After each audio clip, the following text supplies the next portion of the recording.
Selamat malam aku mengucapkan di sini Tante Sri Kandi Bukalapak dan juga teman-teman Bukalapak semua yang sedang menyaksikan acara hari ini. Selamat datang di webinar Sri Kandi Bukalapak. Wuhu! Boleh kasih tepuk tangan virtual? Sekali lagi saya di sini Bintang Cahya, senang sekali dapat kesempatan untuk jadi MC dan juga moderator acara webinar Sri Kandi pada malam hari ini, dan semoga kita semua dalam keadaan sehat selalu. Saya juga mau mengucapkan selamat malam yang juga sudah ikutan live di Buka Live pada malam hari ini di webinar Sri Kandi Bukalapak. Jadi setuju sekali ya kalau di tengah pandemi COVID-19 seperti sekarang ini, kita di komunitas Bukalapak, Sri Kandi Bukalapak gitu ya, pengen banget nih ngasih edukasi terus-terusan selalu kepada teman-teman pelapak untuk mendukung perkembangan wirausaha dan juga mewujudkan misi menciptakan kesetaraan ekonomi di Indonesia. Dan ini kita wujudkan lewat acara webinar hari ini yang ditujukan untuk pelaku bisnis perempuan di seluruh Indonesia. Nah, tentunya di webinar Sri Kandi kali ini kita akan ngobrolin tips pemasaran digital dan finansial. Series sebelumnya itu kalau pada ikutan membahas tema tentang strategi copywriting. Coba angkat tangan siapa yang ikutan nih kemarin tema strategi copywriting? Nggak kelihatan ya kalau angkat tangan ya. Oke, nah ini tentunya bekerja sama dengan Bank Commonwealth yang super perhatian terhadap para pelaku bisnis kecil dan juga menengah di Indonesia, khususnya perempuan. Dan inilah webinar Sri Kandi Bukalapak bersama Bank Commonwealth dengan tema trik ampuh jualan online cepat closing pakai Instagram. Topiknya pasti menarik banget, materinya pasti sangat berbobot. Jadi udah siap nih Tante-Tante Sri Kandi untuk menerima materi berkualitas daging wagyu. Dalam rangka pemberdayaan bisnis kecil dan juga menengah nih, khususnya untuk perempuan, akan ada pembicara malam hari ini yang juga keren sekali dan ahli di bidangnya untuk ngebahas tema webinar, yaitu Victoria Wong yang tadi aku sudah sempat sebutkan. Beliau adalah content marketer dan juga influencer ya. Mungkin aku boleh say hi dulu nih untuk on cam, mau sapa-sapa dulu Kak Vicky-nya. Halo, selamat malam Kak Vicky. Lalu setelah itu ada Mas Rizwan Muharam ya, Personal Loan Business Head Bank Commonwealth. Selamat malam Mas Rizwan. Mudah-mudahan kabarnya Kak Vicky dan juga Halo, selamat malam. Tuh sudah tampak wajah-wajahnya. Mudah-mudahan semuanya dalam keadaan baik dan sehat ya, Mas Rizwan dan juga Kak Vicky. Amin. Mudah-mudahan Bintang juga sehat ya. Insya Allah, amin. Alhamdulillah sehat di sini. Nanti aku akan undang lagi Kak Vicky dan Mas Rizwan tentunya akan ngobrol-ngobrol sama kita di sini gitu ya. Jadi boleh off cam dulu dan menunggu sesi talk show-nya aku panggil lagi gitu ya. Nah, jangan lupa kalau kita punya tagline komunitas Sri Kandi Bukalapak apa? Keluarga terurus, saldo nambah terus ya. Jangan lupa sekali lagi, keluarga terurus, saldo nambah terus. Nah, kalau ngobrolin tema webinar malam ini nih, trik ampuh jualan online cepat closing lewat Instagram, ini jadi salah satu amunisi penunjang keberhasilan loh teman-teman ya. Jadi keberhasilan usahanya dan juga ini bermanfaat sekali loh untuk pengembangan usaha kita dengan strategi jualan online di Instagram. Materi ini juga selaras dengan tagline komunitas Sri Kandi Bukalapak, yaitu keluarga terurus, saldo nambah terus. Jadi para Tante Sri Kandi dan juga teman-teman pelapak nih di sini semua bisa mengelola dan mengembangkan usaha dengan cara yang lebih efektif. Tapi tentunya seperti apa kita akan segera mengikuti sesinya bersama Kak Vicky nanti ya. Jadi emang benar banget nih untuk kita bisa terus bertahan di era digital dan customer oriented kayak sekarang ini penting banget loh. Kalau kita para pelaku usaha itu bisa untuk beradaptasi, berinovasi, dan juga kreatif dalam melakukan promosi usaha. Gak bisa lagi tuh promosi usaha yang itu-itu aja gitu ya. Nah, di sini udah tahu belum ya kalau Instagram itu bisa ngebantu kita untuk dapetin orderan yang semakin melimpah. Ya, mungkin pernah lihat gitu temennya dapat orderan kok banyak banget dari Instagram. Nah, ini dia nih. Ada strateginya nih yang harus dilakukan. Kalau di sesi bulan lalu kita udah ngebahas tentang strategi menggunakan kepo writing untuk jualan online. Sekarang ini akan menjadi cocok banget, lengkap banget ilmunya karena kita akan ngebahas tentang Instagram gitu ya. Yes, langsung aja aku mau mengundang Victoria Wong, aka Kak Vicky. Halo, selamat malam Kak Vicky. Yes, Oke, itu dia. halo, selamat malam. Selamat malam, gimana kabarnya? Seru Amin, ya? amin, baik-baik. Amin, Gimana amin. kabarnya nih Kak Bintang? Aku juga baik-baik nih. Jadi sekarang sibuk apa sih Kak Vicky? Oke, sekarang ini lagi sibuk seperti biasa ya. Pastinya teman-teman di sini juga relate tiap hari ngonten, bikin konten, dan juga pastinya ada Sika akademiku yang Start Your Content Academy. Di situ masih sibuk untuk ngembangin usahanya biar lebih banyak teman-teman yang bisa belajar bikin konten dan bangun brandingnya di sosmed kayak gitu. Wow, oke. Duh, ini harus diulik abis-abisan nih dari Kak Vicky soal Instagram karena kayaknya udah kayak buku kita berjalan gitu ya secara kan sehari-harinya ngerjain konten gitu loh di situ. Oke, Kak Vicky, ini kan banyak banget loh channel untuk jualan online gitu ya sebetulnya di media sosial. Kalau berdasarkan pengamatan dan pengalamannya Kak Vicky gitu, gimana sih sebetulnya tren media sosial kita sekarang ini sebagai platform jualan online? Oke. Sebelumnya thank you nih Kak Bintang buat intronya ya tadi. Aku mau nyapa buat teman-teman di sini, tante-tante Sri Kandi, betul ya? Oke, halo, salam kenal semua. Aku Victoria, biasa dipanggil Vicky, dan di Instagram @victoriawong68 itu sering dipanggil Cici Konten juga. Di situ aku aktif berbagi, sharing seputar gimana teman-teman tuh bisa membuat konten ya di sosial media yang pastinya bisa bikin brandingnya, usahanya makin bagus kayak gitu. Nah, sebelum aku mulai, aku mau absen nih teman-teman di sini asalnya dari mana aja. Mungkin boleh ketik nih di kolom komen nih, ada beberapa dari Riau, ada dari Bandung. Boleh ya sambil kita bahas materi malam ini. Yes. Oke, sekaligus juga boleh ceritain apakah sekarang itu udah punya akun jualan belum? Udah bikin akun jualan di Instagram belum? Atau mungkin selama ini jualannya masih lewat lain? Boleh tuh ketik tuh di kolom komen gimana. Oke, nah sekarang tadi buat menjawab pertanyaan Kak Bintang, apa sih tren sosial media sekarang? Nah, sekarang seperti yang teman-teman tahu, dulu tuh konten kreator segala macam bukan dianggap sebagai sebuah kewajiban ya. Kayak dulu tuh masih belum ada tuh profesi konten kreator, masih belum sehit sekarang. Nah, tapi sekarang kayaknya hampir semua bisnis itu nyari konten kreator, bahkan bikin konten tuh jadi salah satu skill wajib buat dapetin penghasilan di era sekarang. Kenapa itu bisa terjadi? Karena sekarang kita tuh di era yang dimana bisa dibilang teman-teman juga ngerasain semenjak pandemi kemarin, kita tuh untuk bisa bangun hubungan sama market dan nyampein pesan brand kita ke market, satu-satunya cara yaitu adalah dengan go digital. Dan konten udah kayak sebuah kewajiban, ibaratnya udah kayak jembatan antara pesan kita ke market. Dan ini juga udah dibuktiin nih dari data teman-teman. Jadi ini adalah sumber orang-orang tuh paling sering dapat brand terbaru, dia pertama kali tahu brand baru tuh dari mana. Yang pertama itu dari search engine. Search engine ini simpelnya kayak Google ya, searching. Dan yang kedua itu adalah ads on social media. Dan recommendations or comments on social media yang ketiga. Jadi bisa diperhatiin ya, konten yang ada di sosial media itu ada di peringkat yang kedua dan yang ketiga. Bahkan search engine aja kalau teman-teman mau cari tahu atau kepoin soal sesuatu, biasanya teman-teman juga ketik sosial media brand itu di Google atau di search engine teman-teman. Dan nggak hanya itu juga, tapi untuk orang-orang riset brand supaya dia tahu nih brandnya emang legit, bagus atau enggak. Yang kedua itu dia lewat social networks, lewat social media. Oke, selain dari yang pertama pasti lewat Google Search Engine.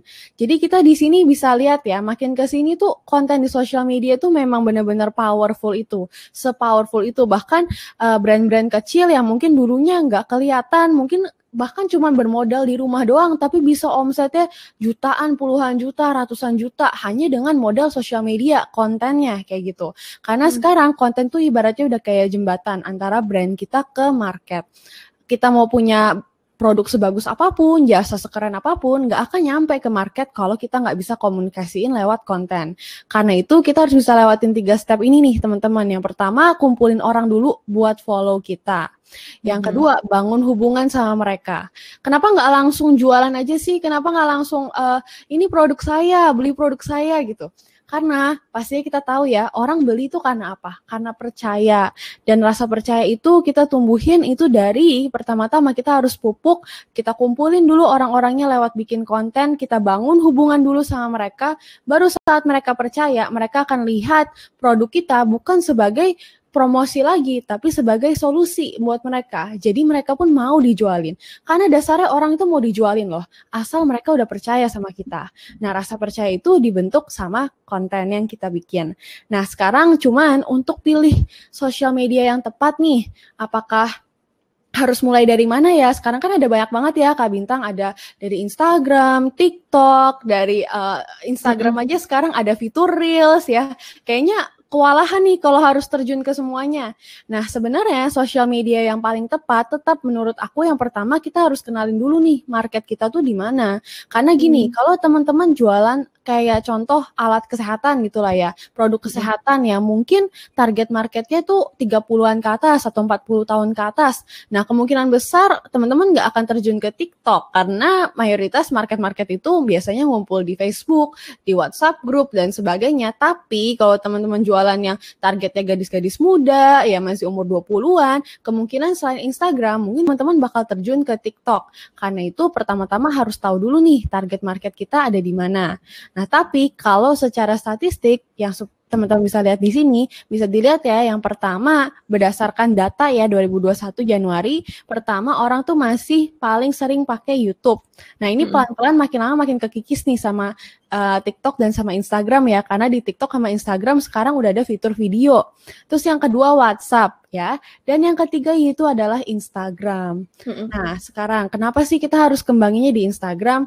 Kenapa bukan di platform lain? Karena sampai sekarang kalau teman-teman lihat platform yang paling adaptif sama perubahan itu Instagram. Dia lihat misalnya contoh TikTok lagi ngetrend, short videonya benar-benar menarik perhatian orang banget. Langsung tuh dia ambil trennya dan dia jadiin Reels kayak gitu. Jadi seadaptif itu. Bahkan sejak zaman Snapchat, waktu Snapchat masih apa ya, ngetren ya, dia ambil fitur terbaik dari Snapchat, dia jadiin itu masuk ke Instagram Story dia. Sampai sekarang akhirnya yang satu mulai perlahan-lahan memudar, tapi Instagram terus maju kayak gitu. Karena sampai sekarang kita bisa lihat, mau itu kita post di TikTok, ujung-ujungnya kalau teman-teman perhatiin mereka semua ngarahin ke Instagram ya. Karena sampai sekarang Instagram adalah platform terbaik buat ngebangun hubungan sama audiens. Semua fiturnya lengkap banget. Nggak cuman kita jangkau followers baru dari feed, tapi stories ada juga untuk kita jaga hubungan sama follower yang udah ada. Jadi benar-benar lengkap banget, dari kita tarik followers baru, sampai kita jualan, sampai kita bangun hubungan, itu semua udah disupport sama Instagram. Dan dia selalu adaptif sama perubahan. Ini juga bisa dilihat growth-nya tinggi banget, kemarin ini tembus 1 billion global user juga, dan pastinya dia akan selalu beradaptasi dan berkembang lah ya. Nah, sekarang naikin followers di IG itu dibagi jadi 2 cara nih teman-teman. Yang pertama yaitu organik dan yang kedua berbayar. Nah, mungkin sebelum aku lanjut, mungkin Kak Bintang boleh. Oke. Ini udah banyak banget loh sebenarnya penjelasannya dari Kak Vicky gitu ya tentang si Instagram ini sendiri. Berarti kalau dari segala jenis yang udah disebutin sama Kak Vicky gitu ya, sosmed, terus ada juga kayak search engine dan sebagainya, itu sebenarnya gimana sih caranya kita nemuin niche produk atau market kita gitu loh, biar brand kita tuh semakin menonjol. Karena kan tadi udah ketahuan ya kalau Instagram itu yang the strongest gitu, yang paling powerful gitu kan, yang punya potensi gede untuk dapetin keuntungan dan cuan gitu kan.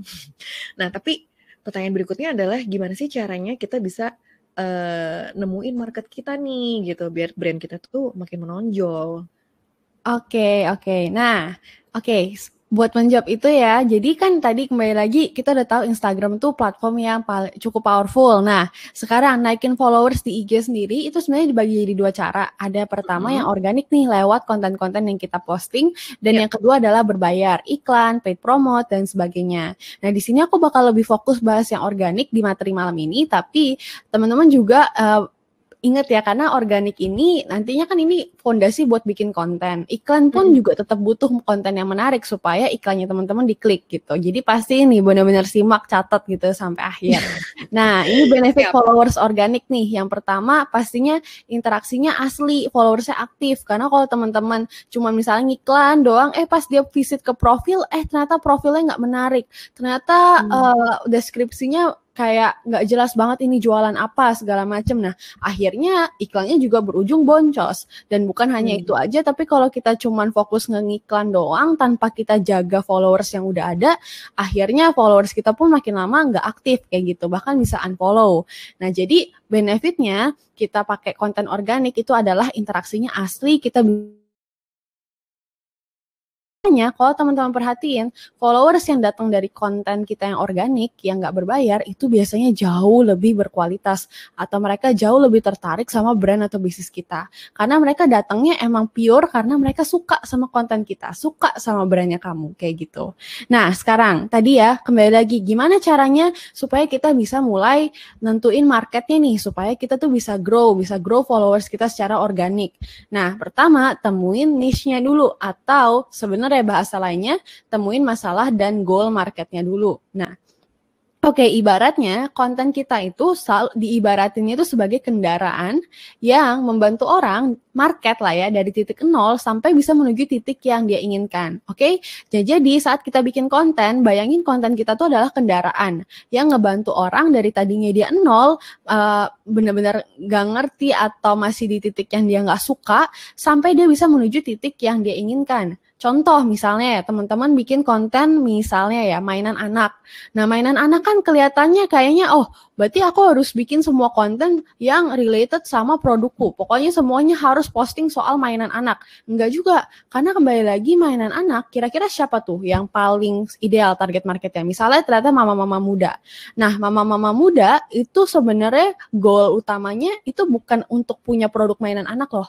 Tapi goal utama dia itu adalah supaya dia bisa, misalnya anaknya bisa makin pintar, anaknya bisa sambil main, sambil belajar, nggak kecanduan gadget misalnya. Nah, jadi mainan anak kita atau konten kita tuh cuman kendaraan doang untuk dia menuju goalnya ini. Dari dianya awalnya dia kebingungan. Nah, jadi konten kita nggak hanya terfokus ke mainan anak mulu, tapi kita fokus ke kira-kira nyelesain masalah dia itu kayak gimana sih. Contoh, misalnya kita sesekali bisa bikin tips-tips, edukasi, atau hal-hal yang menghibur, segala macam. Jadi, bedain ya teman-teman konten marketing sama produk marketing. Produk marketing itu fokus utamanya ke produk. Kalau konten itu fokus utamanya ke market. Oke, jadi produk tetap ya basisnya market utamanya. Cuman produk itu mungkin lebih ke arah ngomongin kayak fitur, advantage, benefit. Tapi kalau konten itu benar-benar fokus utamanya adalah marketnya kamu. Harus semuanya mikirnya tuh dari segi marketku nih siapa dan kira-kira masalah sama goalnya dia itu apa. Kayak gitu. Nah, jadi rumus simpelnya pasti teman-teman tahu siapa yang mau dibantu, apa masalah terbesar dia, dan apa goal terbesarnya dia. Nah, contoh kalau teman-teman jualan skincare, berarti misalnya teman-teman bisa bilang kalau niche-nya aku itu adalah aku pengen membantu remaja yang jerawatan, goalnya bisa capai kulit mulus tanpa harus lewatin salah treatment lewat skincare yang aku berikan atau lewat konten-konten yang aku kasih kayak gitu. Nah, buat ngetes nih pengetahuan teman-teman di sini sambil kita belajar juga. Nah, kalau menurut teman-teman, ini niche-nya udah benar atau belum nih? Jadi dia bilang niche-nya itu mainan anak-anak yang membantu ibu-ibu bisa menemukan mainan anak-anak yang sesuai tanpa harus salah beli mainan. Nah, menurut teman-teman ini udah benar atau belum? Kalau belum, boleh ketik no, atau kalau udah benar, boleh ketik yes. Oke? Nah, wah, susah nih soalnya nih. Gimana? Sambil kita belajar ya, biar apa ya, biar aku pengen tes nih kira-kira teman-teman di sini sejauh mana udah ngerti soal niche. Oke, sejauh ini masih belum ada yang jawab. Kayaknya no ya. Oke. Sampai nih saya nih. Oke, menurut Kak Bintang gimana? Ini yes atau no? Kalau menurut ilmu kesotoyan saya, asik. Sepertinya no ya. No, oke. Menurut Tapi nggak teman-teman tahu gimana nih. nih? Nggak apa-apa. Guess aja, tebak aja. Yang penting kita sambil belajar. Oke, nah jadi boleh nih jawab dalam hati, boleh juga jawab di komen. Nah, buat teman-teman yang jawab no, selamat. Kak Bintang juga selamat karena memang jawabannya no. Harusnya kalau misalnya kita di sini kita balik ya. Dia tuh fokus utamanya tuh adalah mainan anak-anak kayak gitu. Jadi fokus utamanya itu adalah menemukan mainan anak-anak yang sesuai tanpa harus salah beli mainan.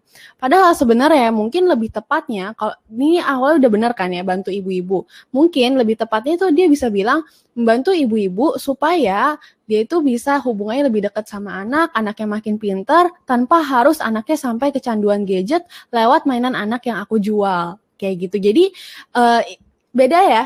Kelihatan ya bedanya. Yang pertama itu fokusnya benar-benar ke mainan anak banget. Mainan anak yang sesuai itu yang kayak gimana? Salah beli mainan tuh kayak gimana? Itu nggak ada pengertiannya kan. Nah, tapi yang kedua itu benar-benar fokus ke masalahnya, yaitu menemukan supaya ibu-ibu ini bisa hubungannya makin dekat sama anaknya makin pintar tanpa harus anaknya sampai kecanduan gadget. Nah, salah satu opsinya adalah lewat mainan anak kita, kayak gitu. Jadi beda ya spesifik fokusnya. Ya. Betul, selain spesifik, tapi fokusnya juga ke masalah, bukan ke produknya, kayak gitu. Nah, itu bedanya konten marketing nih, sama coba produk marketing. Tante Sri Kandi, fokus kepada masalah, bukan produknya. Betul. Wow. Okay. Keren banget loh ilmunya dari Kak Vicky. Oke, kalau gitu aku pengen nanya nih. Apa namanya?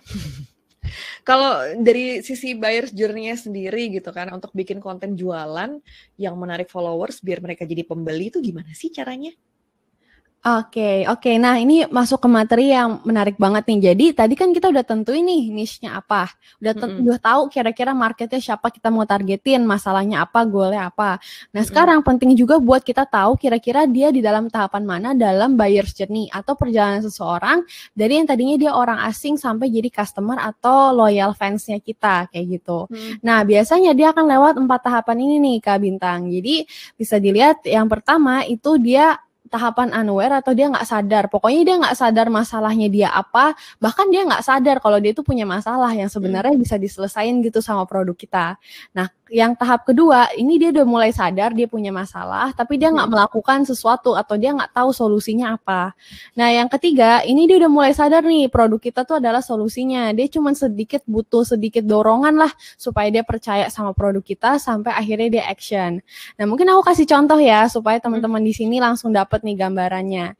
Contoh teman-teman di sini jualan skincare kayak gitu. Nah, kalau misalnya kita lihat di buyer's journey, mayoritas ini pertama-tama harus sesuaiin dulu ya sama marketnya. Marketnya teman-teman tuh sekarang mayoritas tuh udah sadar sama masalahnya atau belum. Karena ada juga kayak contoh market misalnya teman-teman jualan snack atau t-shirt biasa. Nah, itu kan udah nggak harus disadarin lagi tuh pentingnya pakai baju atau enaknya atau asal-usul pempek kayak gitu kan nggak perlu lagi tuh dibikinin konten kayak gitu karena mereka udah tahu, mereka udah sadar gitu ya. Tapi kalau contoh misalnya teman-teman jualan skincare, nah misalnya target market teman-teman juga teman-teman tahu nih, oh banyak juga nih yang belum tahu kalau sebenarnya skincare itu penting misalnya. Nah dia belum sadar kan masalah dia apa. Contoh kita mau nargetin orang-orang kayak gitu, anggaplah Ani gitu lah, wanita kantoran punya banyak jerawatan tapi nggak pernah pakai skincare. Nah jadi kita bisa bikin konten, contohnya kita bisa bikin konten yang nyentil dia nih. Contoh, kebiasaan yang bisa bikin kulit kamu rusak. Atau kamu baru umur segini tapi udah jerawatannya begini, kayak gitu. Nah nanti kan si Ani bakal ngeklik nih, dia akan lihat timeline dia terus dia lihat, lah ini kan aku banget, lah ini kebiasaan yang sering aku lakukan, begadang, makan gorengan, segala macam. Nah kayaknya memang aku harus mulai ngejaga kulitku nih. Dan benar juga kayak ini ada postingan yang bilang kalau aku nggak pakai skincare sekarang nanti umur sekian kulitku bisa kayak gini. Nah kalau dia udah mulai sadar tuh klik sama masalahnya apa, dia akan masuk ke dalam tahapan aware.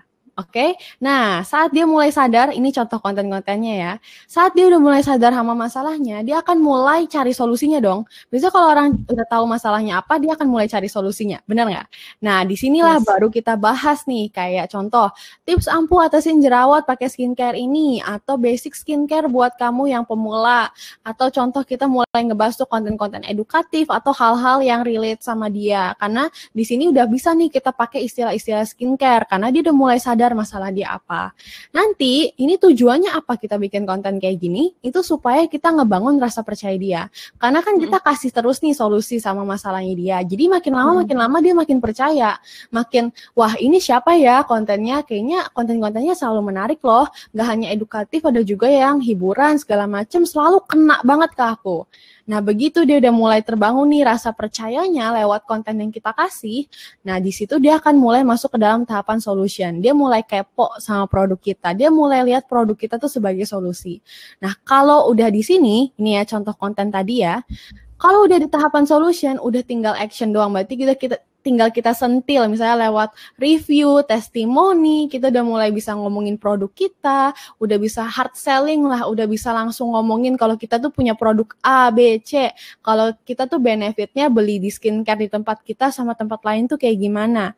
Nah, di situ kenapa udah ideal, karena mereka udah percaya sama kita, mereka cuma butuh sedikit dorongan lagi aja, apa yang membedakan kamu sama brand lain, kayak gitu. Nah, jadi semua tahapan ini akan orang-orang itu lewatin sampai mereka tuh percaya sama produk kita, sampai mereka tuh action.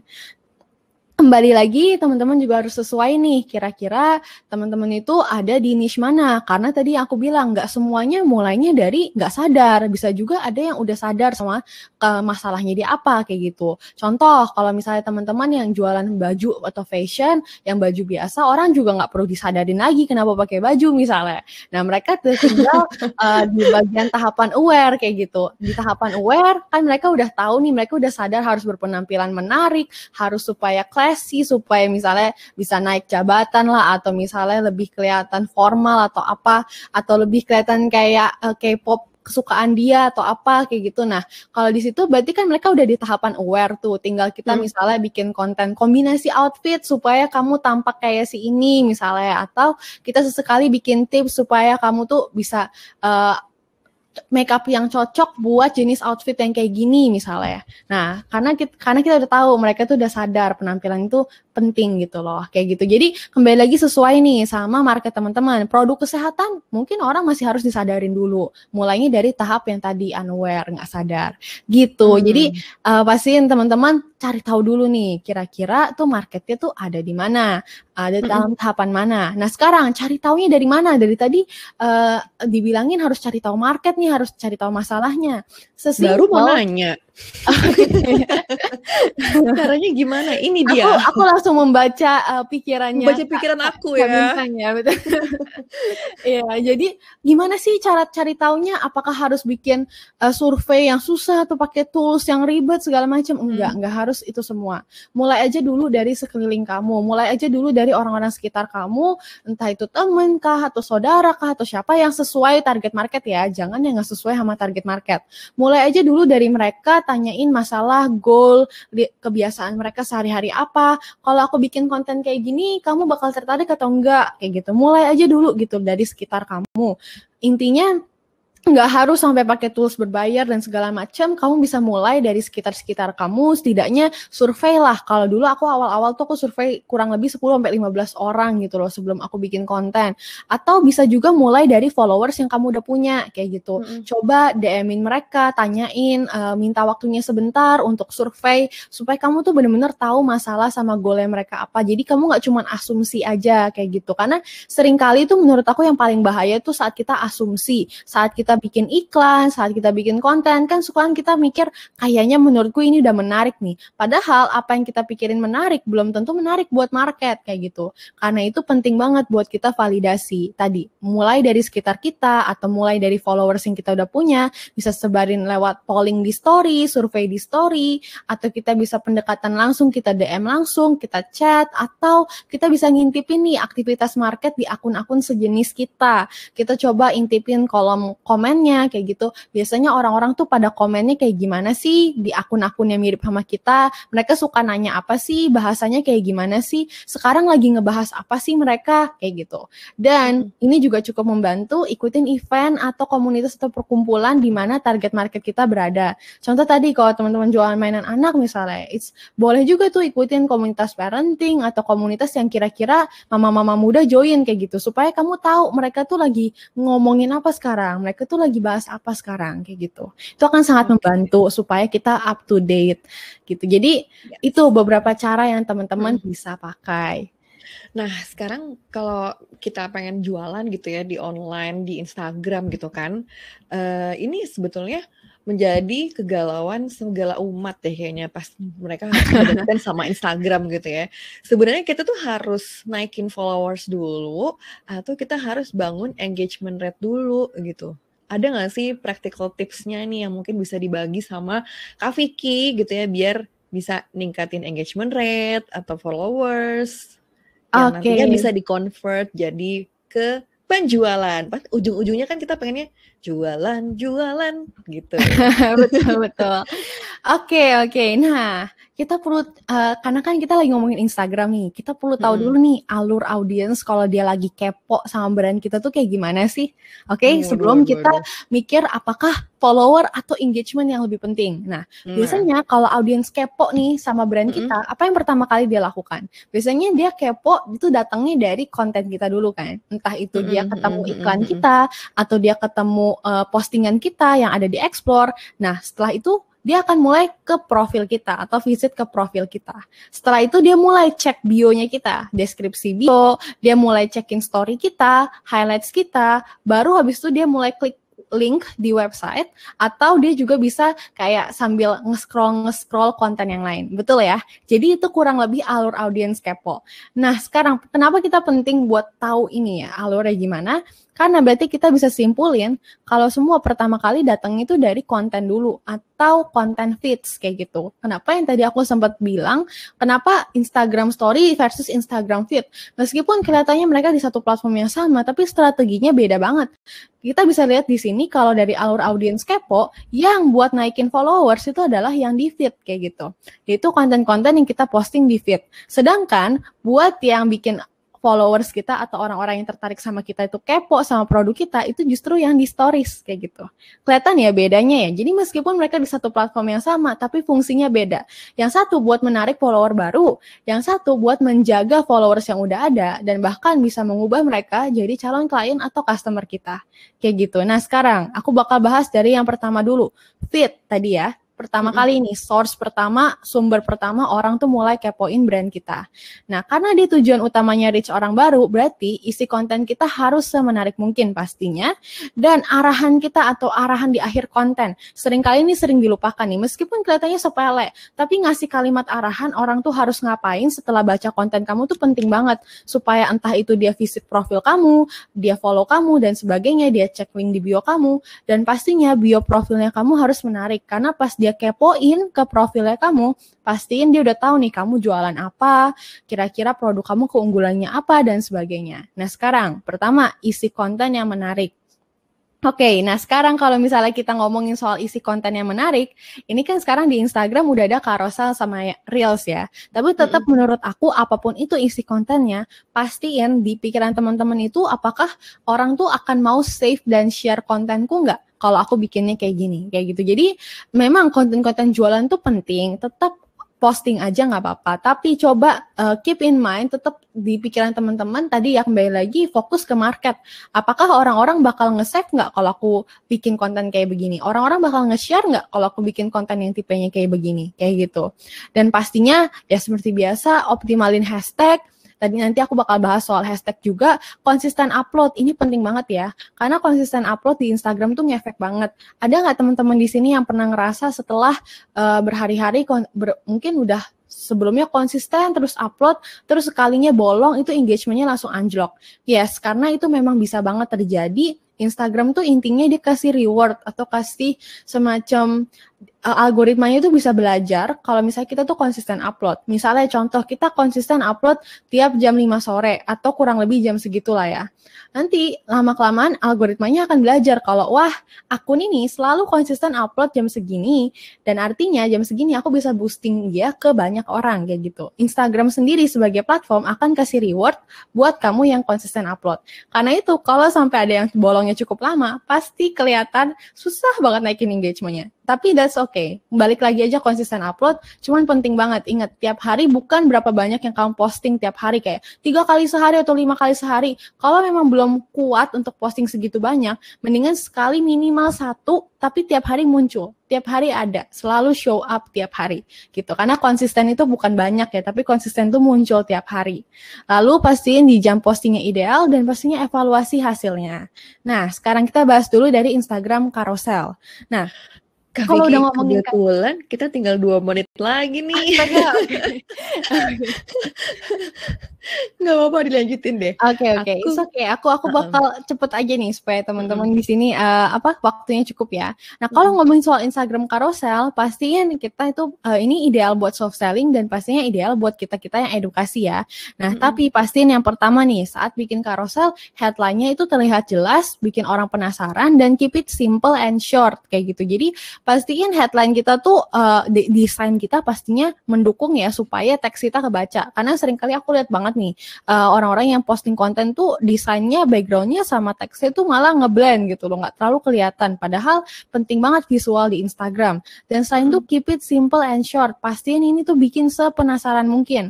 Nanti ini sebenarnya aku bahas lebih detail lagi di kelasku ya. Cuman teman-teman yang di sini pastiin aja kalau lagi bikin headline itu jangan terlalu panjang-panjang. Intinya keep it simple and short aja to the point. Kayak contoh kayak gini. Anak rewel jangan malah ditenangin pakai gadget kayak gitu. Ini kan cukup pendek ya dibanding buat mama-mama jangan anak rewel jangan ditenangin pakai gadget ya atau apa gitu ya. Itu kan lebih panjang. Pastiin aja keep it simple and short. Terus yang kedua interest. Nah, interest ini sebenarnya bukan kita tarik ulur ya, tapi sebenarnya lebih ke arah ini jembatan sebelum kita menuju ke isi kontennya. Kenapa interest ini penting? Karena Instagram juga memperhitungkan berapa lama orang tuh stay di konten kamu atau berapa lama orang nyimak konten kamu. Semakin lama dia nyimak konten kamu, maka Instagram akan lihat, wah kontennya menarik banget sampai orang tuh bisa durasinya lama loh di sini. Nah, tujuan si interest tuh sebenarnya untuk itu. Tapi pastiin jangan sampai orang malah jadi kesel karena ditarik ulur gitu. Tapi pastiin interest ini bisa kamu bikin supaya dia makin sadar sama masalahnya, makin penasaran sehingga dia mau simak sampai akhir. Jadi contoh kalau tadi kita bilang, anak rewel jangan malah ditenangin pakai gadget. Nah mungkin interest kita bisa bikin kayak, halo moms di sini ada pernah nggak sih yang ngerasa kalau anaknya rewel langsung dikasih gadget, acung tangan yuk. Nah ini solusinya misalnya kayak gitu. Nah wah, itu contoh interest. Lalu call to action ya buat penutup. Yes. Boleh penutup deh terakhir deh penutup nih call to action penting soalnya kan. Oke, ini sebenarnya masih ada beberapa apa mungkin bisa mungkin nanti kita boleh lanjutin pada saat di sesi tanya jawab kali boleh, ya. Boleh. Karena di sini juga udah banyak banget pertanyaan dari teman-teman. Mudah-mudahan nanti pertanyaannya juga nyangkut yang ada di sini juga gitu. Jadi sekalian dijelasin sama Kak Vicky. Tapi thank you so much Kak Vicky nih. Aduh, ya ampun, keren sekali. Tolong ini gimana ya ilmu-ilmunya. Speakersnya tadi ada yang nanya nih si Kak Nanang gitu ya. Udah belajarnya di mana sih Kak Vicky kok pinter banget gitu ya. Siap. Oke, jadi ternyata banyak banget ya harus diperhatiin pas kita lagi jualan online di Instagram nih Tante Srikandi dan teman-teman pelapak gitu ya. Salah satu yang paling penting juga adalah gimana sih kita bisa memaksimalkan strategi niche produknya dan buyer's journey yang tepat kayak yang tadi udah dijelasin sama Kak Vicky. Mudah-mudahan tadi sempat di-capture dan dicatat sama teman-teman sekalian gitu ya. Biar apa? Biar kontennya tuh menarik gitu dan jadinya followers berdatangan secara organik, terus makin tertarik untuk beli produk kita juga. Ending-endingnya adalah ke situ ya.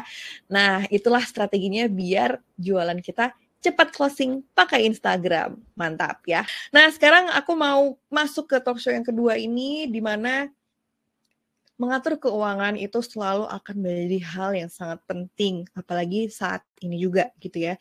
Kita akan merasakan banyak manfaatnya, utamanya untuk para pelaku usaha gitu ya, khususnya perempuan gitu kan. Nah, zaman udah canggih banget, banyak materi dan ilmu yang bisa kita eksplor gitu dari berbagai sumber dan juga bisa dapat memanfaatkan aplikasi digital untuk mempermudah lagi pengelolaan keuangan kita gitu ya. Misalnya aja lewat kegiatan literasi keuangan dengan target perempuan dari Bank Commonwealth yang dinamakan dengan WISE ya, Womanpreneur Indonesia for Sustainability and Empowerment. Seperti apa WISE ini? Kita akan dengerin ceritanya, bocorannya dari narasumber kita, dan langsung aja aku mengundang Mas Rizwan Muharram. Halo Mas Rizwan, kita ketemu lagi on frame di sini. Kita akan ngobrol-ngobrol soal apa yang pengen disampaikan Mas Rizwan dari Bank Commonwealth ini untuk mendukung wirausaha perempuan yang hadir di webinar ini gitu ya. Oke, untuk peserta yang pengen bertanya nih teman-teman silakan aja menuliskan di kolom chat dan akan dibahas di sesi tanya jawab gitu kan. Dan langsung aja aku mau say hi ke Mas Rizwan. Mas Rizwan, gimana nih house life during pandemic gitu ya? Belum bosen kan sama PPKM? Mas Rizwan, suaranya kok nggak ada ya? Sepertinya. Oh iya. Iya. Iya, belum bosen tentunya dengan PPKM. Ya gimana? Iya. Yang penting kita safe ya sama-sama. Iya aman dong. Dan sehat, betul. Walaupun PPKM pelan-pelan, tapi yang penting kita maju ya. Betul. Oke, ini kita akan bahas manajemen keuangan nih Mas Rizwan gitu kan. Seberapa penting sih sebetulnya pelaku usaha untuk mulai aware, sadar sama yang namanya manajemen keuangan sekarang ini?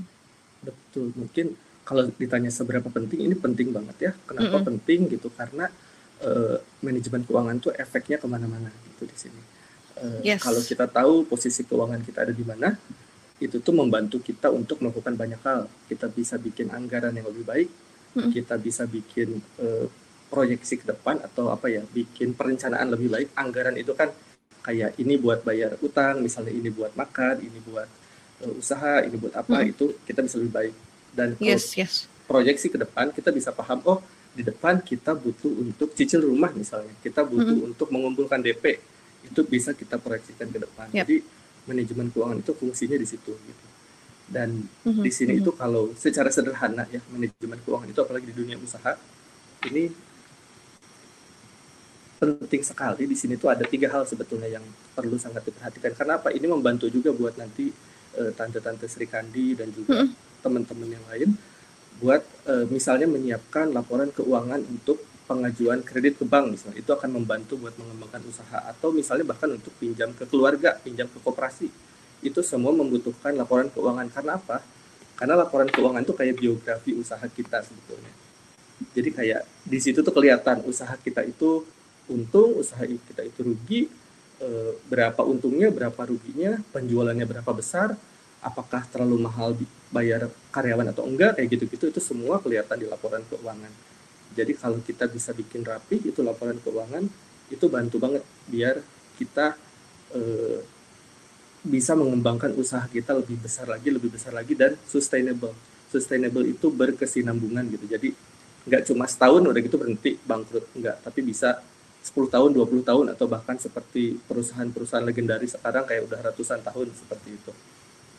Kayak gitu. Jadi di sini sebetulnya yang terpenting itu ada 3 hal di sini. Yang pertama, mungkin ini udah malam, bahas-bahas seperti akuntansi ini biasanya agak gaduh, pusing gitu. Tapi ini simple. Ini simple, jadi kayak ada 3 nih yang utama. Laporan laba rugi, neraca, dan laporan arus kas. Di laporan laba rugi itu apa sih yang dilihat? Di situ tuh bisa dilihat pendapatan kita berapa. Dari penjualan, itu penjualan kita di situ berapa. Gitu. Uang yang masuk itu berapa. Gitu. Baik uang yang masuk dalam bentuk cash atau uang yang masuk dalam bentuk yang lain misalnya. Dan biaya-biaya kita juga di situ kelihatan. Simpelnya pendapatan dikurangi biaya itu profit atau loss-nya. Jadi kita bisa tahu, oh ternyata bisnis kita rugi nih. Oh ternyata bisnis kita untung nih, dan untungnya besar gitu. Untungnya besar, benar nggak sih usaha sejenis untungnya sama atau enggak gitu. Itu next step-nya, seperti itu. Di sini bisa kelihatan, dan laporan laba rugi ini biasanya periode tertentu, misalnya Januari sampai Maret, Januari sampai Desember, kayak gitu. Nah kalau neraca beda lagi. Kalau neraca yang dilihat itu ininya, asetnya. Jadi sebenarnya usaha itu kan ada nilainya. Nilai itu aset. Jadi aset kita itu dibiayai oleh apa? Misalnya gini, saya punya rumah. Rumah itu dibiayai oleh apa? Rumah itu aset misalnya. Rumah itu aset, harganya misalnya 500 juta misalnya gitu. Rumah saya itu 500 juta. Aset itu kan di sebelah kanan kalau ingat pelajaran akuntansi dulu zaman sekolah. Sebelah kirinya kan ada hutang dan equity. Jadi rumah itu dibiayai oleh dua nih. Bisa jadi KPR, saya bayar KPR 300 juta dan 200 juta lagi itu dari uang saya, berarti dari modal saya atau equity gitu. Jadi di situ jadi selalu seimbang nih neraca ini kanan dan kiri. Aset sama dengan hutang ditambah dengan equity. Modal, betul. Ditambah dengan modal. Jadi kalau tadi yang KPR 500 juta saya, 200 jutanya saya biayai sendiri, 300 jutanya saya pinjam ke bank. Seperti itu contohnya. Itu contohnya neraca ya. Nah, kalau arus kas di sini lebih ke uang keluar masuk lah, uang keluar masuk tapi yang bentuknya kas. Itu kan kalau jualan tuh bisa jadi bentuknya term payment nih. Saya jualan kerudung misalnya, saya pulangkan di Tanah Abang, saya jual saya simpan di orang misalnya 500 biji gitu. Tapi pembayarannya nanti pada saat itu sudah laku misalnya, itu belum bisa masuk ke arus kas, tapi itu sudah masuk ke laba rugi gitu, itu bedanya. Simpelnya seperti itu gitu. Wow, sangat simpel. Coba dulu aku kuliah kayak gini ya, dosen aku tuh pasti aku nilainya bagus deh. Iya. Tapi ya ini harus kita buat sesimpel mungkin. Kayak intinya sebelum kita mulai kita pahami dulu intinya apa. Kenapa kita melakukan ini? Intinya kan kita melakukan ini karena kita pengen tahu posisi keuangan kita. Kita pengen tahu kita membiayai usaha kita ini dari utang apa dari modal apa dari mana gitu. Dan kita pengen tahu nih uang keluar masuk ini larinya kayak gimana. Kurang lebih kayak gitu. Jadi 3 hal ini paling penting. Oke. Nah terus buat memaksimalkan si manajemen keuangan ini ya Mas Rizwan, perlu nggak sih kita misahin antara uang pribadi dan uang usaha? Kira-kira tipsnya gimana gitu? Iya, betul. Ini perlu banget gitu karena sebenarnya di sini ada beberapa materi di bawah tapi ini teknis, jadi mungkin dijelaskannya kemudian karena sebetulnya ini kayak di sini gimana biaya itu apa aja gitu. Terus catatan transaksi dimulainya dari mana? Kita mulai dari catat dulu transaksinya minimal, terus laporan laba rugi itu apa, pendapatan, biaya, laba rugi kayak gitu ya. Cuman nah kembali ke bintang tadi mungkin kita bisa mulai dari sini nih, dari mengisi laporan laba rugi ya. Di sini tuh kayak kenapa perlu dipisahkan gitu, karena sebetulnya setiap manusia dan usaha dan manusia dan usaha lah gitu ya, itu dua-duanya punya laporan keuangan. Kita sebagai individu kita punya laporan keuangan. Usaha kita gitu, usaha saya misalnya usaha kerudung saya punya laporan keuangan. Misalnya dari usaha kerudung saya itu saya menggaji diri sendiri. Cara memisahkan untuk pribadi dan usaha itu kan salah satunya misalnya ya udah saya gaji aja diri saya sendiri sebesar misalnya 2 juta 1 bulan misalnya gitu, saya gaji dari usaha saya. Nah buat laporan buat usaha saya itu beban karena saya itu jadi gaji pegawai. Jadi di sini gaji pegawai 2 juta atau di sini 3.400.000 misalnya gaji saya. Berarti beban. Tapi di laporan keuangan saya secara pribadi itu income gitu. Itu pendapatan. Saya dapat pendapatan 3.400.000. Nah ini kenapa harus dipisahkan? Karena apa? Karena ya ini dua laporan keuangan yang sebenarnya berinteraksi gitu, pribadi dan usaha ini kayak gitu. Jadi ya dengan kita punya ketertiban itu, terpisah laporan keuangan pribadi dan perusahaan itu sangat membantu gitu. Dan caranya gimana? Caranya banyak. Caranya misalnya bisa ini contohnya saya menggaji diri saya sendiri kan, berarti otomatis rekening usaha saya dan rekening pribadi saya harus dipisah. Ketika tanggal 25 misalnya udah dari pendapatan tanggal 25 saya 3.400.000 saya transfer ke rekening pribadi saya misalnya gitu. Saya buka rekening pribadi di sebuah bank misalnya, sekarang lagi banyak digital bank atau mungkin Commonwealth juga punya digital bank sekarang namanya Combank Mobile. Saya buka di Combank Mobile misalnya rekeningnya di situ. Ya udah setiap tanggal 25 dari usaha saya akan masuk uang 3.400.000 itu ke rekening pribadi saya gitu. Dengan begitu terpisah, total terpisah keuangan pribadi dan keuangan usaha, dan kita bisa rapih juga dalam arti nggak kecampur-campur gitu uangnya. Jadi ketika kita bikin laporan atau bahkan jadi kita bisa tahu juga posisi kas usaha saya berapa, karena usaha saya kan punya kewajiban juga. Misalnya usaha saya harus bayar pegawai, ternyata kalau kecampur wah saya pikir saya masih punya 10 juta harus bayar pegawai 3 juta. Ternyata di situ ada uang saya kepake, juga. Iya, udah kepake 3 juta misalnya sama saya kayak gitu. Jadi saya nggak bisa bayar Iya. pegawai, itu kan bahaya kayak gitu. Iya. Kurang lebih kayak gitu Bintang. Oke, jadi biar nggak bias juga ya. Jadi report yang kita buat itu Betul. real gitu. Nah, Iya, kalau di dalam laporan keuangan nih, Mas Rizwan, kita kan pasti butuh tahu gitu ya berapa sih margin yang kita dapat per produk gitu kan. Nah, ini boleh nggak sih dijelasin gimana sih caranya nentuin harga dan juga margin produk gitu yang tepat biar bisnis kita itu bisa long term, bisa bertahan dalam jangka yang lama. Betul. Nah, margin produk juga kembali ke laporan keuangan tadi. Margin itu bisa dilihat di mana? Bisa dilihat di laporan laba rugi. Karena pendapatan, biaya-biaya, profit itu sebenarnya margin kan. Keuntungan itu margin. Nah, kita mau margin berapa? Itu juga bisa ditentukan di laporan laba rugi ini gitu. Kembali ke yang tadi. Nah, di sini gimana nih hitung margin itu caranya? Cara menentukan margin produk itu banyak sih. Secara teori itu kan kita harus tahu biaya produksi kita berapa. Gitu. Biaya produksi kita berapa itu menentukan nanti margin kita bisa berapa. Tapi selain biaya produksi, kita juga harus memperhatikan harga kompetitor. Kompetitor kita berapa? Misalnya tadi kembali ke usaha kerudung saya jualan kerudung 200.000. Karena apa? Karena saya beli kain 50.000, biaya penjahit mungkin satunya 10.000, 20.000, berarti kan udah 60.000, masih ada 40.000, mungkin biaya listrik segala macam 20.000, saya punya untung sekitar 30.000, 30%. Tapi ketika dicek ke kompetitor dengan kualitas yang sama, barang yang sama, harga di luaran itu cuma 80.000, berarti kan kita nggak kompetitif. Jadi kita harus lihat juga di market, selain biaya produksi kita, di market harganya kompetitif nggak gitu. Kalau kompetitif berarti oke, kalau tidak kompetitif berarti kita harus mikir nih dari item-item di laporan laba rugi ini mana yang harus kita kurangin kayak gitu. Itu juga relate ke laporan keuangan, itu pentingnya di situ gitu. Oke, jadi kita bisa tahu yang mana harus dikurangin segala macam di situ. Terus juga perhatiin nih sensitivitas harganya yang ketiga nih. Yang ketiga, sensitivitas harga ini maksudnya gimana? Ini barang yang primer atau barangnya bisa tergantikan. Contohnya gini, barang primer itu ketika harganya naik karena orang butuh, ini pasti akan dikejar gitu. Contohnya mungkin ini contoh yang tidak baik ya. Pada saat kemarin kasus COVID meningkat, gitu. Oksigen tiba-tiba harganya naik gitu.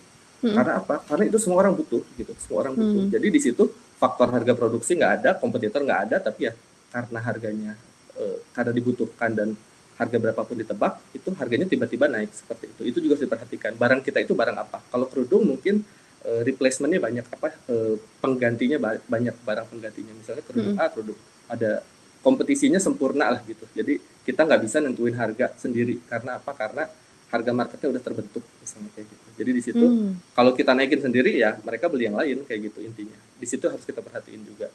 Terus ya unique sellingnya, kerudung kita misalnya kerudung yang seperti Syahrini gitu, kerudungnya kan unique sellingnya ada brandnya dia segala macam kayak gitu.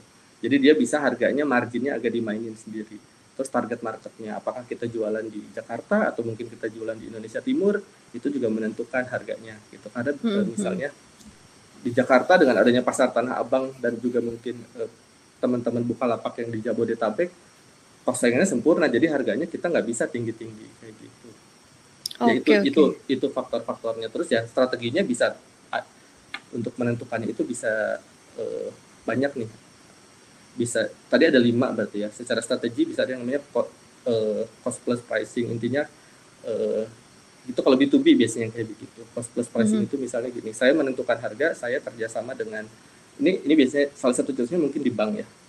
Jadi harga ini itu ditentukan bersama konsumen, terus berfluktuasi ngikutin harga bahan bakunya gitu. Misalnya gini, KPR itu kan ada 2 kalau ingat, KPR bunga fix dan bunga floating. Bunga floating itu ngikutin dengan BI rate. Jadi ketika BI naikin suku bunga, bunganya juga ikut naik. Ketika BI turunin suku bunga, bunganya turun. Jadi gitu, dia ngikutin dari harga bahan bakunya. Kalau di bank bahan bakunya adalah si BI rate, itu bukan bahan baku kali ya, sumber dananya misalnya kayak gitu ya, harga dari uangnya gitu. Itu satunya. Yang kedua, pricing strategi itu competitive pricing. Biaya produksinya dihitung yang tadi, lihat kompetitor sejenis, tentukan harganya. Gitu. Itu yang kebanyakan dilakukan orang atau usaha-usaha yang ada di pasar persaingan sempurna lah, kayak misalnya jualan kerudung tadi gitu. Mm-mm. atau price skimming. Price skimming itu jadi harganya itu biasanya di awal mahal. Itu yang ketiga ya. Contohnya apa? Contohnya mungkin iPhone. iPhone ketika iPhone 10 muncul harganya berapa 20 juta segala macam. Tapi ketika seri berikutnya muncul harganya akan turun, kayak gitu. Itu juga cara penentuan harga juga bisa. Atau yang penetration pricing, di situ harganya udah ditentukan lalu didiskon gitu. Biasanya ini yang banyak juga dilakukan nih. Jadi yang nomor 2 yang tadi competitive pricing, sama yang nomor 4. Jadi yang nomor 4 itu kita tentuin harganya terus didiskon di awal-awal gitu. Jadi ya kurang lebih itu cara-cara menentukan margin produk. Oke. Nah, kalau tadi kan kita udah ngobrolin sebelumnya di talks yang sebelumnya itu promosi di Instagram gitu ya. Nah, ini kan kita sebagai pelaku usaha itu juga butuh nih untuk mempromosikan produk kita gitu kan. Ini gimana sih caranya Mas Rizwan kita nentuin budget promosi nih biar kita nggak rugi? Jadi biar nggak over di promosinya gede-gedean, nggak taunya ternyata kita malah rugi. Gimana sih cara nentuin budget promosinya nih Mas Rizwan? Nah, kembali ke sini, budget promosi itu ada di mana? Ada di biaya. Jadi promosi itu kan biaya pemasaran gitu di sini. Gimana cara nentuin budgetnya? Mungkin kalau di digital itu kita harus paham tuh funnelnya ya. Jadi kita misalnya mau promosi di mana? Promosi di Instagram kalau tadi Vicky ya, Mbak Vicky. Di Instagram itu misalnya kan ada 3 tadi, impresi, terus juga yang kedua aware. Terus ada consideration atau diklik gitu, ketika sudah diklik dia mulai consider atau mempertimbangkan mau beli atau enggak, dan yang ketiga conversion, berarti dia beli gitu. 3 hal ini harus diperhatikan nih. Nah, kita juga harus tahu berapa persen nih biasanya. Jadi misalnya harga iklan itu kan biasanya ditentukan berdasarkan impresinya misalnya ya. Yang banyak itu misalnya dari 1 juta orang, misalnya cost per million biasanya, cost per mil itu per 1000 CTR. Jadi misalnya gini, untuk menjangkau 1000 orang gitu. Di YouTube contohnya, di YouTube itu harganya 75.000 gitu. Nah, dari 75 berarti kalau kita mau jualan 200 barang, itu gimana caranya? Kita harus me-reach, kita harus menggapai berapa orang gitu. Kita harus nembak berapa orang kayak gitu kan. Jadi kalau di situ mungkin kita lihat namanya dari awareness, konversinya ya. Jadi kan tadi ada 3 tahap tuh konversi. Misalnya rata-rata tuh 2%. Berarti dari 1000 itu hanya 2% yang lanjut ke klik. 1000 2% itu berarti berapa? Dari 1000 2%, misalnya 100.000 deh. Dari 100.000 berarti kita harus ngeluarin 7,5 juta kan. 100.000 itu kita harus ngeluarin 7,5 juta, yang ngeklik 2%. 2% itu berapa? 2% itu berarti 20.000. Dari 100.000 itu, dari 100.000 itu dari 100.000 2% itu berarti 2.000 orang. 2.000 orang yang ngeklik, terus ngecek, terus berapa persen yang jadinya beli? Misalnya 5% yang jadinya beli. Dari 2.000 cuma 5% yang jadinya beli, berarti cuma 100 orang. Jadi kalau kita mau jualan 100 orang, kita harus ngeluarin 7,5 juta tadi. Kalau di YouTube iklannya, mungkin itu yang perlu teman-teman semua cek. Medianya apa? Misalnya di Instagram dia punya price rate sendiri, atau bahkan bisa di Bukalapak misalnya. Di Bukalapak ada banner-banner yang juga bisa dijadikan iklan. Mungkin CTR-nya lebih tinggi segala macam, itu juga bisa diperhatikan. Jadi itu kita bisa ngebudget dari sana gitu. Di sana harganya berapa, kita cek konversinya berapa, target kita berapa gitu. Kita hitung balik aja. Kalau target kita 500 dengan konversi tadi 5%, berarti kan kali ke atas aja, terus ke atas sampai akhirnya dapat gitu. Jadi kalau tadi untuk dapat 100 kita harus menggapai 100.000 dan budgetnya 75.000, kalau kita 200 ya berarti kali 2, 15 juta gitu kalau iklannya di YouTube. Tapi kalau iklannya di yang lain itu bisa pakai yang lain. Seperti itu sih kurang lebih. Jadi ya budget itu ya kita tentuin target market kita di mana, terus customer kita itu ngumpulnya di mana gitu. Sama mungkin sama yang tadi dari Vicky. Nah, di situ kita cari budgetnya berapa dan konversinya berapa gitu. Jadi akhirnya dan target kita berapa. Kalau spesifik di Instagram pengen menjual 200 barang, dihitung aja ke atas kira-kira budgetnya berapa. Siap. Nah, ini gimana nih caranya kalau kita bisa biar kita tuh bisa mengelola hutang gitu ya, karena kan kalau misalnya kita sebagai pelaku usaha, kadang kita tuh ada kalanya butuh tambahan modal gitu kan untuk keperluan ekspansi bisnis gitu, Mas Rizwan. Ini gimana sih caranya biar kita bisa mengelola utang dengan baik gitu? Mengelola utang dengan baik itu mungkin ya banyak teorinya ya, kayak di luar itu misalnya bilang jangan pakai kartu kredit seperti itu, kayak seperti itu. Sebenarnya utang itu kan kalau saya lihat terbagi dua. Ada utang konsumtif, ada utang produktif. Utang konsumtif itu utang yang kita spend untuk gaya hidup atau untuk kebutuhan sehari-hari atau untuk transport misalnya gitu. Itu berarti utang yang benar-benar kita berhutang lalu habis gitu, tidak menjadi sesuatu lagi. Ada yang namanya hutang produktif. Hutang produktif itu biasanya kita jadikan untuk investasi atau modal kerja atau operasional kayak gitu. Contohnya mungkin di sini ilustrasi simpelnya ke tadi bisnis kerudung misalnya. Di sini saya misalnya berhutang sekitar 20, saya ambil KTA misalnya di sebuah bank. Saya ambil KTA di sebuah bank dan maaf ini tiba-tiba nyala. Oke. Baik. Sirinya tiba-tiba nyala. Jadi misalnya saya ambil KTA di sebuah bank 10 juta misalnya untuk membeli sebuah mesin jahit gitu. Di situ ada bunganya kan tentu 1%, misalnya flat per bulan. Ini contoh aja ya, 10 juta 1%, dan tenornya saya ambil 20 bulan misalnya gitu. Tapi cicilan saya berapa? Cicilan saya itu 500.000 untuk pokoknya, kali 20 itu sudah 10 juta, dan bunganya kan 1% dari 10 juta, berarti bunganya saya bayar 100.000 satu bulan gitu. Jadi saya bayar kurang lebih 600.000 satu bulan. Otomatis dengan itu saya dapat satu mesin jahit misalnya gitu. Sebelumnya saya sudah punya 2 mesin jahit, tambah 1 jadi 3 gitu. Dan misalnya kapasitas produksinya satu mesin jahit 5 kerudung per hari. Berarti saya ada tambahan 5 kerudung per hari kan. Kalau dulunya per bulan itu berarti 5 kali 30, 5 kali 20 lah, 20 hari kerja misalnya. Kayak sisanya ada yang libur kan, 1 minggu. 5 kali 20 itu 200 kerudung per bulan. Dengan adanya tambahan 1 mesin jahit, saya punya 300 kerudung tuh per bulan. Kalau harganya 100.000 asalnya, dan laku semua ini contohnya ya, sangat laku gitu, karena kita misalnya promosi di Bukalapak dan laku gitu.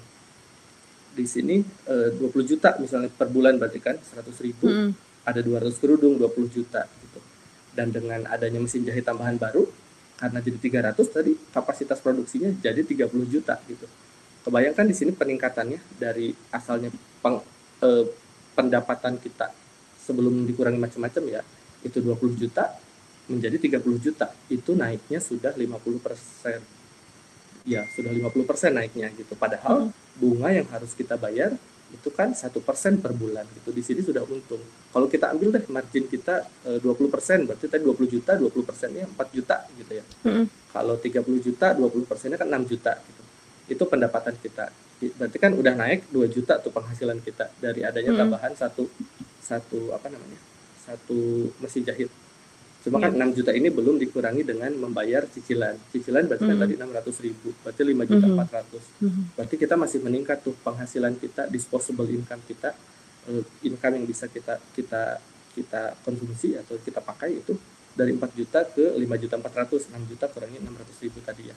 Di situ kan, oh ternyata dengan ini berarti kita lebih untung nih dengan meminjam uang 10 juta, ternyata efeknya bagus gitu, karena produksi meningkat, penjualan pun meningkat, dan itu efeknya tadi. Peningkatannya 50%, padahal kita membayarnya itu cuma 20% kan, 1% per bulan, 20%. Jadi perbandingan itu harus selalu dilakukan, dan itu bisa dilakukan apabila kita punya laporan keuangan tadi yang terinci. Nah, terima kasih banget loh Mas Rizwan Muharram, Personal Loan Business Head Bank Commonwealth, udah hadir malam hari ini. Kita nanti akan gabung lagi di sesi tanya jawab. Jadi kita belajar banget nih ya teman-teman, kalau kita ini semakin aware bahwa banyak sekali hal yang tidak terduga gitu sebetulnya, dan kita dituntut untuk lebih aware juga dengan kondisi keuangan kita biar kita bisa tetap bertahan di segala suasana, segala kondisi. Dan memasuki era digital seperti sekarang ini, pengaturan manajemen keuangan akan semakin mudah dan banyak platform yang ngasih edukasi tentang hal tersebut. Seperti Bank Commonwealth yang barusan tadi kita udah dengerin bersama, yang selalu peduli sama wirausaha di Indonesia, khususnya perempuan, dengan memberikan edukasi mengenai manajemen keuangan. Kita boleh langsung aja nih Q&A-nya. Sudah siap para speakers kita? Oke, siap. Mas Rizwan dan Silakan. juga Kak Iya. Vicky. Banjir pertanyaan ya, antusiasmenya luar biasa sekali. Oke, tapi di sini aku akan membacakan satu pertanyaan untuk Kak Vicky dan satu pertanyaan untuk Mas Rizwan, karena kita juga waktunya sudah sangat terbatas. Nah, Tante Sri Kandi dan peserta nih ada yang penasaran ya, lanjutan materi dari Kak Vicky sampai call to action tadi tentang Instagram, mungkin boleh diterusin nih sampai selesai materinya. Mungkin maksimal 5 menit kali ya, karena keterbatasan waktu juga. Kak Victoria gimana? Mau? Boleh? Boleh ya? Oke, boleh call to banget. action. Oke. Silakan Kak. Oke, ini udah ditayangin screen-nya? Sepertinya belum, masih menunggu dulu. Karena tadi banyak yang pengen tahu juga gitu sampai call to action gimana nih, biar bisa sambil execute gitu kan. Nah, ini udah tampil nih. Oke, ya ini aku sambil next-nextin. Jadi tadi kita terakhir di call to action ya, gimana kita taruh di akhir konten ajakan supaya orang tuh habis baca konten kita, dia tuh nggak lupa harus ngapain kayak gitu. Pastiin kita maksimalin engagement kita tuh juga lewat CTA ini gitu, dan pastiin saat teman-teman pakai CTA itu sesuaiin sama kedekatan kamu sama followers. Jadi misal contoh, kalau misalnya teman-teman ketemu orang asing, habis itu teman-teman asal nanya kayak, ceritain dong pengalaman kamu soal pernah gagal jualan. Pasti dia nggak akan langsung ceritain kan, karena dia akan merasa kayak siapa orang ini orang asing, kenapa aku harus cerita, dan aku pun belum percaya sama orang ini.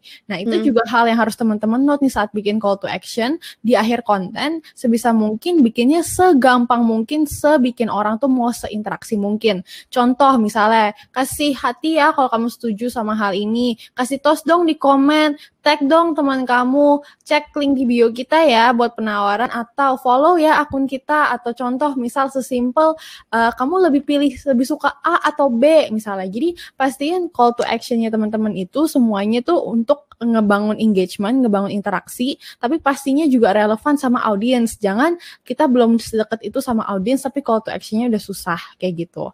Nah tadi Reels ini juga sebenarnya strateginya sama. Intinya kalau Reels bedanya, kalau Reels kan video, pastiin 3 detik pertama itu krusial. Intinya kalau kita bikin konten nih biasanya kan ada pembukaan, konflik, lalu akhir kan. Nah, kalau Reels itu pasti 3 detik pertamanya kamu ubah poin konfliknya, kamu taruh di depan. Contoh misalnya, kamu mau bikin tadi tips supaya anak kamu nggak kecanduan gadget misalnya. Nah, itu berarti konflik utama yang kamu taruh depan. Misalnya, oh no, anakku sering kecanduan gadget, harus gimana ya? Nah, itu 3 detik pertama di depan. Baru setelah itu, teman-teman di sini bahas, halo Mams, jadi di sini aku bakal bahas 3 tips yang bakal berguna buat kamu untuk anak-anaknya suka kecanduan gadget. Jadi pastiin tuh, poin utama atau konflik utamanya itu ditaruh, di switch ke depan, diputar ke depan, dan itu yang jadi 3 detik pertama kayak gitu.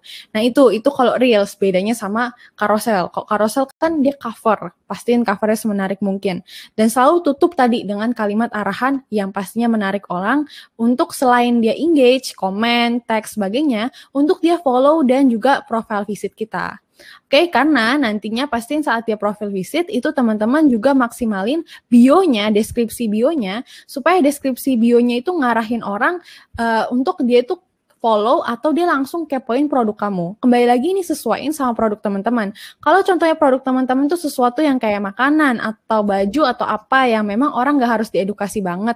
Nah berarti teman-teman tinggal tonjolin misalnya keunggulan produknya, kira-kira gimana cara belinya dan sebagainya. Contoh seperti aku kasih lihat di sini ya. Dia kasih tahu nih keunggulan produknya apa, lab tested segala macam. Cek highlight buat testimoni. Nah, ini memang karena dia pengen saat orang udah kepoin konten dia, pas lihat profilnya tuh orang langsung beli kayak gitu. Karena itu yang dia tonjolin adalah keunggulan produk dia dan kira-kira marketnya dia itu siapa. Contoh lain kayak teman aku yang jualan baju, dia bilang di profil bionya kalau this is a outfit for urban woman, buat wanita kantoran, dan signature kita adalah yang kalau nggak salah yang kayak satu set gitu. Dia langsung ngomong tuh di bio-nya. Karena emang dia mau arahin, dia nggak terlalu pentingin followers banget. Yang paling penting saat orang cek bio dia langsung tertarik sama produknya. Tapi kalau seandainya produk kamu tadi yang aku bilang butuh edukasi yang mendalam, butuh orang tuh rasa percayanya benar-benar dalam, kayak contoh skincare, produk kesehatan, atau mungkin teman-teman ada yang jasa segala macam. Nah berarti kalau teman-teman tujuan utamanya mau ngarahin follow dulu, baru pelan-pelan diedukasi produk kamu tuh apa, berarti pastiin bionya senetral mungkin. Jangan terlalu nyantumin produk segala macam keunggulan, sebisa mungkin senetral mungkin kamu mau bantuin siapa untuk dia bisa mencapai apa dan masalah kira-kira apa. Contoh, kalau di sini kan dia sesimpel berbagi info seputar kesehatan kulit dan kecantikan. Mungkin kalau teman-teman yang tadi mainan anak bisa bilang, bantuin mam supaya anak kamu nggak kecanduan gadget lagi. Atau kalau yang teman-teman jualan misalnya produk kesehatan, bantuin misalnya teman-teman yang kantoran supaya makin fit dan apa, supaya dapat lifestyle yang makin slim atau apa kurang lebih. Jadi pastiin tuh jelas masalahnya apa, goalnya apa, dan kamu bantuin siapa. Nah itu kalau tujuannya untuk follow gitu. Bisa dilihat ya ini cukup netral, dia nggak ada ngomongin produk segala macam. Kalau teman-teman seandainya juga tetap ada produk, Kak aku juga pengen nih orang follow tapi juga tetap kepoin produk aku. Nah itu juga nggak apa-apa. Bisa tetap masukin misalnya cek link di sini buat order atau cek link di sini buat yang mau kepoin produk misalnya. Atau kalau punya akun jualan satu lagi bisa ditaruh akun jualannya apa, katalognya apa di sini gitu. Jadi kembali lagi profil bionya sesuaiin sama produk teman-teman dan kira-kira marketnya teman-teman tadi di tahapan mana dalam buyer's journey. Karena itu penting banget tuh materi itu buat diulang lagi, dipahamin lagi ya kayak gitu. Nah kalau sisanya story highlight segala macam pastiin aja covernya menarik supaya orang-orang tuh klik, jelasin brand kita itu apa, siapa diri kita, cara ordernya apa. Kasih tahu tuh ceritanya kenapa kamu bikin semua ini. Kamu tuh ngebantu siapa, awal mulanya kayak gimana. Kayak contoh ini aku kasih Instagram kayak petani daun, dia ceritain awal mulanya dia bikin produknya kenapa, dia pernah kena hama apa. Terus di sini ada yang skincare juga, dia ceritain juga kurang lebih kayak gitu. Jadi pastiin highlightnya teman-teman jelas, bisa ceritain cara order, ceritain brand kamu, behind the scene, testimoni dan sebagainya. Karena orang sering tuh highlights tuh sering banget dikepoin orang, apalagi yang udah tertarik sama produk kamu.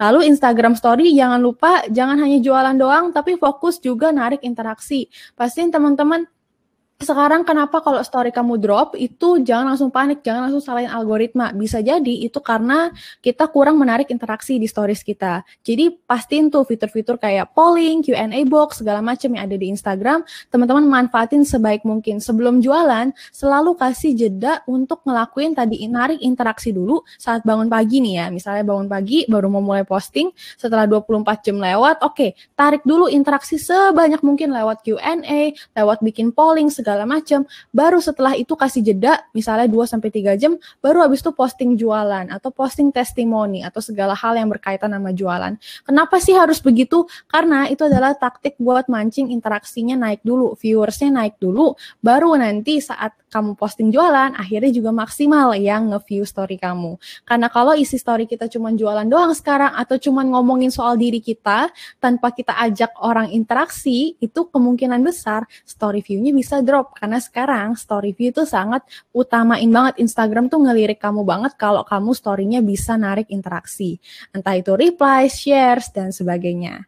Gitu. Nah, tadi udah batas 5 menit belum? Sepertinya sudah. Oke. Oke, Ya, belajarnya sedikit itu sih aja. tadi untuk lanjutannya ya. Oke, berarti kalau udah lewat batas 5 menit, mungkin aku closing statement aja. Yang paling penting closing teman-teman statement di aja. sini mulai aja dari isi konten, fokus aja bikin isi kontennya. Jangan terlalu nyalain algoritma, jangan terlalu apa ya. Kalau misalnya postingan aku jelek segala macam ini salah algoritma nih, bukan. Kemungkinan besar itu karena isi kontennya itu kamu perlu riset ulang lagi, kamu perlu cari tahu lagi market kamu tuh sekarang minatnya apa. Karena saat kita mencoba bikin konten untuk semua orang, sama aja kayak kita nggak lagi bikin konten buat satu orang pun. Ibaratnya nulis surat tapi kamu nggak tahu mau kirimnya ke siapa. Ujung-ujungnya kan isi suratnya nggak akan relevan, nggak akan ngena ke siapapun yang dapat, dan ujung-ujungnya pastinya di skip. Sama halnya dengan bikin konten. Pastiin kamu tuh tahu market kamu kayak seakan-akan dia adalah teman baik kamu banget. benar-benar tahu masalahnya apa, goalnya apa, biasanya dia lihat konten dari mana aja, kebiasaan dia tiap hari kayak gimana, bahasanya apa, supaya kita bisa bikin konten yang kena ke mereka dan selalu ikutin perkembangan mereka karena market itu selalu dinamis, selalu berubah, minat dia itu bisa selalu berpindah-pindah, selalu pivot. Makanya karena itu kita harus terus-menerus riset market gitu. Oke, jadi itu dari Siap. aku. Thank you buat teman-teman dan tadi ya yang mau join kelasku boleh jangan lupa nanti ya bisa pakai kodenya yang Commonwealth. Jadi teman-teman di sini bisa join kelasku dengan potongan 125.000. Oke? Yeay, terima kasih Kak Vicky. Oke, berikutnya aku mau ke pertanyaan untuk Mas Rizwan gitu ya. Di sini ada Dian Mayasari yang bertanya, kalau menurut Mas Rizwan gitu, lebih baik ini fokus omzet bagus dengan margin kecil, atau omzet nggak perlu bagus, terlalu besar, tapi marginnya besar untuk pebisnis online. Kira-kira gimana nih Mas Rizwan? Kalau pebisnis online ya, mungkin kalau ini kaitannya dengan tadi keberlangsungan usaha ke masa depan gitu ya, maksudnya sustainability tadi ya, itu tergantung nih margin besarnya itu, margin kecilnya itu apakah menutupi semua biaya-biaya yang ada atau enggak, dan apakah margin besar dengan penjualan kecil itu menutupi biaya-biaya yang ada. Itu akan tergantung banyak hal, tergantung dari jenis barangnya, tergantung dari biaya produksinya, tergantung banyak hal gitu. Cuman kalau misalnya barang-barang yang ada di misalnya bisnis online, contohnya yang ada di Bukalapak, contohnya, atau mungkin yang tadi saya contohkan itu kerudung misalnya gitu. Ketika barang itu berada di pasar persaingan sempurna, dalam arti pasar yang kita tidak bisa menentukan harganya berapa gitu, karena kita terkait dengan harga pasar gitu, ya berarti otomatis yang bisa kita lakukan adalah kita jual sebanyak mungkin. Karena apa? Karena kita tidak punya kontrol terhadap marginnya gitu. Kita nggak bisa nentuin margin, misalnya margin atas jualan apa yang banyak, misalnya jualan makanan gitu, mungkin makanan ada taste ya, misalnya kita jualan skincare gitu. Kalau tadi relate ke tempatnya Mbak Vicky tadi, jualan skincare gitu. Skincare kan di market banyak, misalnya skincare pelembab atau skincare yang lain gitu, itu banyak di market, dan kita nggak mungkin harga kita tiba-tiba mahal sendiri gitu, tiba-tiba marginnya kita mau ngambil margin yang gede sendiri, kecuali kita sudah punya brand yang sangat strong gitu, yang sangat kuat gitu. Akhirnya yang bisa kita lakukan adalah kita pastikan bahwa kita harganya cukup fair, cukup on par dengan harga pasar, dan kita jualannya justru yang dibanyakin kayak gitu. Karena apa? Karena kita tidak punya kontrol terhadap berapa besar marginnya kayak gitu, berapa besar harga marketnya gitu. Karena kita tidak ada kontrol di situ, berarti yang bisa kita mainin adalah ya udah jualannya kita perbanyak, activity jualannya perbanyak, mungkin bisa dilakukan dengan banyak hal, contohnya dengan promosi di Instagram tadi kayak gitu kurang lebih menurut saya sih. Oke, terima kasih Mas Rizwan untuk penjelasannya. Semoga menjawab ya tadi yang sudah bertanya.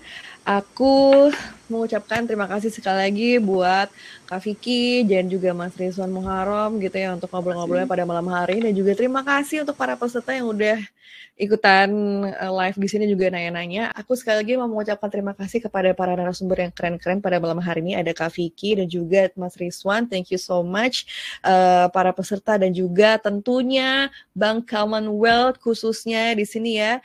Jadi kalau tadi kita udah belajar gimana caranya biar cepet closing dengan Instagram, udah dapat cuan dari sana, terus ditambah dikasih lagi cuan-cuannya yang tadi gimana sih kalau dikelola lewat manajemen keuangan yang baik di Wealth Bank gitu kan, mobilenya yang tadi, tambah deh, semakin cuannya lancar, amin. Aku berdoa semoga ordernya semakin banyak, cuannya semakin berkah gitu ya, semakin lancar, dan usahanya tetap berjalan sampai lama gitu ya, dalam kurun waktu yang long lasting. Amin. Terima kasih sekali lagi, khususnya juga para pelaku bisnis perempuan di Indonesia, komunitas Sri Kandi Bukalapak juga, dan juga teman-teman pelapak Bukalapak yang sedang menyaksikan. Pokoknya sukses untuk semuanya dan salam cuan gitu ya. Keluarga terurus, saldo nambah terus. Yeay. Kita foto bersama ya katanya ya. Oke, foto bersama dulu dengan para narasumbernya nih. Sekali lagi terima kasih teman-teman, Tante Sri Kandi juga para teman-teman pelapak di Bukalapak dan juga di Webinar Jam. Wassalamualaikum warahmatullahi wabarakatuh. Selamat malam.